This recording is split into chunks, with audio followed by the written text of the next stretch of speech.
Hello everyone. तो हमारा भूले का नया वर्जन जो है वो लॉन्च हो चुका है।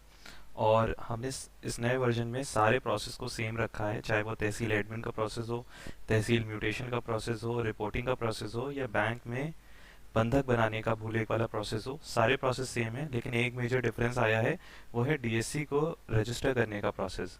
पहले बहुत टीडियस प्रोसेस हुआ करता था, अब उस प्रोसेस को हमने बहुत आसान कर दिया है। और उस प्रोसेस के 4 स्टेप हैं कि डीएससी को कैसे रजिस्टर करें, वो हम इस वीडियो में देखेंगे। तो सबसे पहले हमें क्या करना है, अगर हम तहसील का काम कर रहे हैं तो तहसील एडमिन में हमें इस तरह की एक एसओपी मिलेगी, इसे ओपन कर लेना है क्योंकि इसमें हमारे लिंक्स हैं। और अगर हम बैंक का काम कर रहे हैं तो ब्रांच लॉगिन में हमें इस तरह की एसओपी मिलेगी, और उसमें भी इस तरह के लिंक्स होंगे, मतलब दोनों एसओपी सेम होंगी, हिंदी में भी एसओपी है, इंग्लिश में भी एसओपी है। उसके बाद अब हम स्टेप 1 को देखेंगे। स्टेप 1 जो हमारा होगा, उसमें हमें अपने कंप्यूटर में कोई भी ब्राउज़र ओपन कर लेना है, चाहे वो क्रोम हो, चाहे मोजिला हो, चाहे वो एक्सप्लोरर हो। कोई भी ब्राउज़र हो वो हमें ओपन कर लेना है। ओपन करने के बाद जो हमारा ये एसओपी है, यहाँ से पहला वाला लिंक है रन टाइम सॉफ्टवेयर का, इसे हमें कॉपी कर लेना है। इस तरह कॉपी करने के बाद हमें ब्राउज़र पे जाकर पेस्ट कर देना है। ये लिंक हमने पीपीटी में इस जगह भी दे रखा है, आप यहाँ से भी कॉपी कर सकते हैं। और यहाँ पर जाके हम इस लिंक को पेस्ट कर देंगे। जैसे ही हम पेस्ट करेंगे, एंटर दबाएंगे, ये रन टाइम सॉफ्टवेयर जो है, जिसका वर्जन V8.0.15 है, ये ऑटोमेटिकली इंस्टॉल हो जाएगा। और इंस्टॉल होने के बाद इस जगह जो राइट हैंड साइड में ऊपर ये ब्लू कलर का एरो देख पा रहे हैं हम, इसको जब क्लिक करेंगे तो यहाँ पर रीसेंट डाउनलोड हिस्ट्री में हमें ये सॉफ्टवेयर देखने लगेगा। इस सॉफ्टवेयर को हमें डबल क्लिक करना है। अच्छा, एक चीज़ हमें याद रखनी है कि अगर ये सॉफ्टवेयर हमें यहाँ डाउनलोड हिस्ट्री में नहीं दिख रहा है, तो हमारे कंप्यूटर में जो डाउनलोड्स नाम का फोल्डर होता है उसमें भी ये सॉफ्टवेयर दिखेगा अगर डाउनलोड हुआ है। तो सबसे पहले तो सबसे इजी तरीका इसका यही है कि यहाँ पर हम इस एरो को क्लिक करेंगे, और यहाँ पर ये जो सॉफ्टवेयर है वो दिखने लगेगा। इसको हम यहाँ पर एक डबल क्लिक करेंगे तो ये इंस्टॉल करने के लिए पूछेगा, हमें इसको यहाँ इंस्टॉल बटन दबा के इंस्टॉल कर लेना है। और जब इंस्टॉल हो जाएगा तो ये लिख के आएगा इंस्टॉलेशन वॉज सक्सेसफुल, और इसे फिर यहाँ पर क्लोज कर देना है। इसके बाद अब हम स्टेप 2 की तरफ चलते हैं। स्टेप 2 में हम अपने कीबोर्ड पे विंडोज़ की दबाएंगे, या फिर टास्क बार में नीचे जो ब्लू कलर में विंडो का ऑप्शन आता है उसको क्लिक करेंगे। और अगर कोई विंडोज़ का पुराना वर्जन है तो वहाँ पर कलरफुल विंडो का ऑप्शन दिखेगा, उसे क्लिक करेंगे। जैसे हम क्लिक करेंगे इस तरह का सर्च मेन्यू आ जाएगा। इस सर्च मेन्यू में हम CMD टाइप करेंगे, देखिए लिखा है CMD। जैसे हम CMD टाइप करेंगे, यहाँ कमांड प्रॉम्प्ट आ जाएगा, इस पर क्लिक करेंगे। क्लिक करते इस तरह का विंडो ओपन होगा।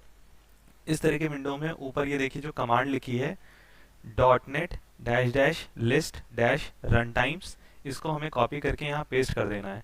हम इसको कॉपी करके यहाँ इसलिए पेस्ट कर रहे हैं स्टेप 2 में, ताकि हमें पता चले जो हमने पहले स्टेप में रन टाइम सॉफ्टवेयर डाउनलोड किया है वो हमारे कंप्यूटर में सही तरीके से इंस्टॉल हुआ है या नहीं हुआ है। तो अगर इंस्टॉल नहीं हुआ होगा तो जैसे हम इस कमांड को यहाँ पेस्ट करके रन करेंगे, एंटर दबाएंगे, तो इस तरह आ जाएगा कि is not recognise as a internal और एक्सटर्नल कमांड।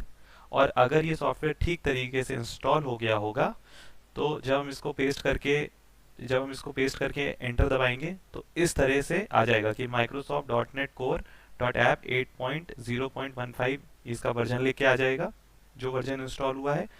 तो ये हम इस तरह चेक कर सकते हैं कि जो हमारा रन टाइम सॉफ्टवेयर है, टीएससी के लिए बहुत ही महत्वपूर्ण सॉफ्टवेयर है, वो इंस्टॉल हुआ है कि नहीं हुआ है। अगर ये सॉफ्टवेयर ठीक से नहीं इंस्टॉल होता है या नहीं दिख रहा होता है तो हम अपने कंप्यूटर को रीस्टार्ट कर लेंगे, और फिर से इस तरह विंडोज़ बटन दबा के सर्च करके CMD को, और उसमें ये वाली कमांड डालेंगे। और ये कमांड हमें देखिए यहाँ SOP में भी मिल जाएगी, देखिए CMD और ये कमांड है, हम यहाँ से इसको कॉपी कर सकते हैं। अब हम स्टेप 3 की तरफ बढ़ते हैं। स्टेप 3 में हमें क्या करना है, जो हमारे पास DSC है, ये स्टेप 3 बहुत से लोगों के कंप्यूटर में ऑलरेडी हो भी रखा होगा।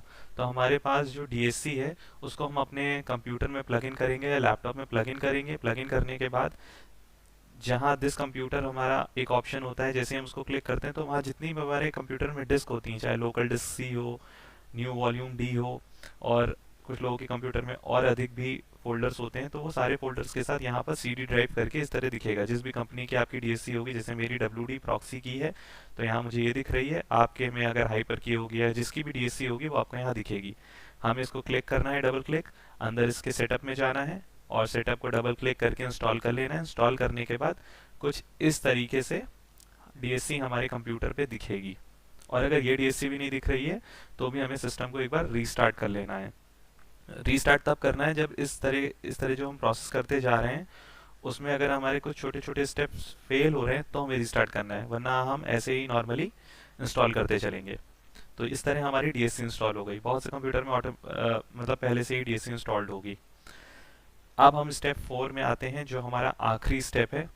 एसओबी में भी स्टेप 4 का लिंक दे रखा है, जैसे ये लिंक है, हम इसको इसको कॉपी कर लेंगे और ब्राउज़र पे पेस्ट कर देंगे। और ये पीपीटी में भी हमने लिंक दे रखा है, इसको हम यहाँ से भी कॉपी कर सकते हैं। और इसको हम ब्राउज़र में जैसे ही पेस्ट करेंगे, पेस्ट करने के बाद एंटर दबाएंगे तो डाउनलोड हो जाएगा हमारा ये पर्टिकुलर ऐप। और ये ऐप डाउनलोड फोल्डर्स में इस तरह दिखने लगेगा। या फिर जैसे रन टाइम वाला सॉफ्टवेयर का मैं आपको दिखाता हूँ। जैसे रन टाइम वाला सॉफ्टवेयर जो हमने डाउनलोड किया था, जैसे वो ऊपर दिख रहा था डाउनलोड्स में, या तो वैसे हमें दिखेगा क्लाइंट्स ऐप। ठीक है, और अगर वैसे नहीं दिखता है तो हम डाउनलोड्स में भी देख सकते हैं, जैसे यहाँ हमें दिख रहा है। हम इसको भी डबल क्लिक करके इंस्टॉल कर लेंगे। इंस्टॉल करने के बाद इस तरह की विंडो आपको ओपन होके आएगी, जिसमें लिखा रहेगा राजस्व परिषद उत्तर प्रदेश डीएससी सूची देखें। अब ये सॉफ्टवेयर क्या करेगा, आपके कंप्यूटर में जितनी भी डीएससी होंगी, जैसे 1 इंस्टॉल है, 2 इंस्टॉल है, 3 इंस्टॉल है, वो डीएससी की लिस्ट आपको यहाँ दिखने लगेगी। जैसे ही मैंने इस पर क्लिक किया तो मुझे ये देखिए, मेरे में सिर्फ एक डीएससी इंस्टॉल्ड है, वो यहाँ पर दिख रही है। अगर आप में 2 डीएससी इंस्टॉल्ड है तो 2 दिखेंगी, 3 डीएससी इंस्टॉल्ड है तो 3 दिखेंगी। आपको जो डीएससी यूज़ करनी है सॉफ्टवेयर के साथ, उस डीएससी को आप सेलेक्ट कर लेंगे। और सेलेक्ट करने के बाद इस तरह लिख के आएगा कि सिलेक्टेड सर्टिफिकेट ये है, जिसकी इशू डेट, एक्सपायरी डेट ये है।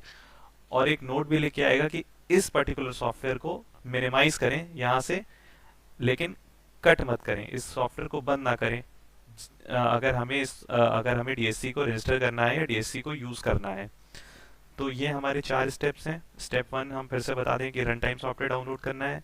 स्टेप 2 में हमें रन टाइम सॉफ्टवेयर चेक करना है। स्टेप 3 में हमें क्लाइंट ऐप डाउनलोड करना है। और क्लाइंट ऐप डाउनलोड करने के बाद इस तरह हमारे पास डीएससी ओपन हो जाएगी।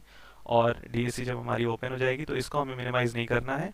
और अब हम चाहे तहसील एडमिन में डीएससी को रजिस्टर करें या यूज़ करें, या चाहे बैंक के ब्रांच लॉगिन में यूज़ करें, दोनों तरीक़ों से हम यूज़ कर सकते हैं डीएससी को। धन्यवाद।